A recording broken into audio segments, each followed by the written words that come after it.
আম্মা জান আয়েশা রাদিয়াল্লাহু তাআলা আনহা বলেন,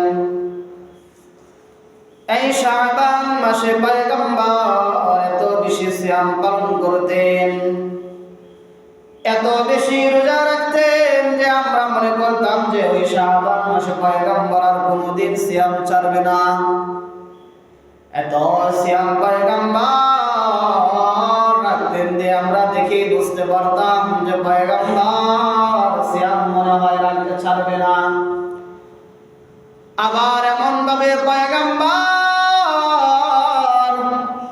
সিয়াম ছেড়ে দিতেন যে আমরা মনে করতাম পয়গম্বর আর সিয়ামই রাখতে না, পয়গম্বর মনে হয় আর কোনোদিন সিয়াম রাখবে না। ও নবীর উম্মতের দল, তাহলে পয়গম্বর কেমন ভাবে সিয়াম পালন করতেন ওই শাবান মাসে? ওই শাবান মাস হলো রমজান মাসের আগের মাস, যা আমরা রমজানের জন্য প্রস্তুতি নিয়ে থাকি। পয়গম্বর তো জানায়া দিলেন, আম্মা জান আয়েশা থেকে হাদিস বর্ণনা, আম্মা জান আয়েশা নিজেই তো জানাই দিলেন পয়গম্বর কেমন ভাবে সিয়াম পালন করতেন এই শাবান মাসে।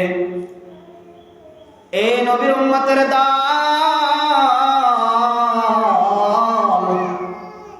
আমাদের উচিত হবে যে আমরা পয়গম্বরের আদর্শকে বাস্তবায়ন করি। যেন কেমন আদর্শ, যে পয়গম্বর আমাদের জন্য হলো উত্তম আদর্শ। পয়গম্বরের কাছে রয়েছে উত্তম শিক্ষা, উত্তম আদর্শ। আল্লাহ তাআলা বলেন, ও ঈমানদারের দল, আল্লাহ তাআলা तमाम পৃথিবীর মানুষদেরকে জানা দিলেন, লাকাদ কানা লাকুম ফি রাসূলিল্লাহি উসওয়াতুন হাসানা। ওই আদর্শ কেমন আদর্শ, যে আদর্শ আল্লাহ বানাইলো, যে আদর্শ পয়গম্বরের মধ্যে আল্লাহ তাআলা দিয়ে দিলেন। আল্লাহ বলেন ওই পয়গম্বরের মধ্যে রয়েছে উত্তম আদর্শ। এ নবীর উম্মতের দল, আপনার আমার উচিত হবে আমরা যেন পয়গম্বরের আদর্শ আমাদের নিজেদের মধ্যে যেন বাস্তবায়ন করতে পারি।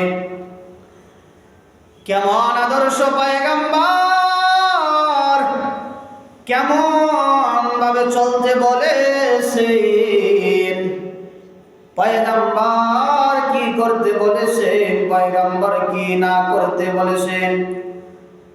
পয়গম্বর যা বলেছেন আমাদেরকে মানা লাগবে, এটাই হলো পয়গম্বরের আদর্শ, আমাদেরকে বাস্তবায়ন করা। পয়গম্বরের আদর্শ, পয়গম্বরের আনুগত্য হলো আমাদের পয়গম্বর যা বলেছেন মেনে নেওয়া, যা নিষেধ করেছেন ছেড়ে দেওয়া। কেমন কপাল বুড়া মুসলমান, পয়গম্বরের আদেশ মানি না, নিষেধ মানি না, নিজেদের মন চাই জিন্দেগি চালাইতেছি। এই আল্লাহর গোলাম নিজেদের জিন্দেগি নিজেদের মতো জিন্দেগি সাজাইলা, ওই নিজেদের মতো জিন্দেগি সাজাইলা, ওই জিন্দেগি দিয়ে তোমার পরকাল হবে না। পরকালের জন্য যদি মানসামানা তৈরি করা রে মুমিন, ওই দুনিয়া থেকে পয়গম্বরের আদর্শকে বাস্তবায়ন করো। আল্লাহ বলেন, ও দুনিয়ার ইমানদারদেরকে আল্লাহ জানা দিলেন, পয়গম্বর তোমাদেরকে যা দিয়েছেন গ্রহণ করো, মেনে নাও। পয়গম্বর যা নিষেধ করেছেন ছেড়ে দাও। ও আল্লাহর গোলাম নবীর উম্মতের দল, নিজের বিবেকটাকে একবার প্রশ্ন করে দেখো, পয়গম্বরের দেখানো পথে আমি আছি নাকি আমি শয়তানের দেখানো পথে চলতেছি।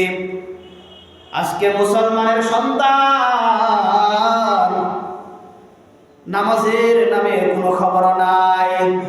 ওই যে রমজান মাস আসতেছে সামনে, রমজানের কোনো খবর নাই। সে নিজেকে আবার মুসলমান দাবি করে। না না, তুমি মুসলমান, মৃত্যুক মুসলমান, মুনাফিক মার্কা মুসলমান তুমি। ওই মুনাফিক মার্কা মুসলমান দিয়ে আল্লাহর তৈরি জান্নাত হবে না। যদি তুমি নিজেকে মুসলমান দাবি করো রে মুমিন, তাহলে প্রকৃত পক্ষে মুসলমান হওয়া লাগবে।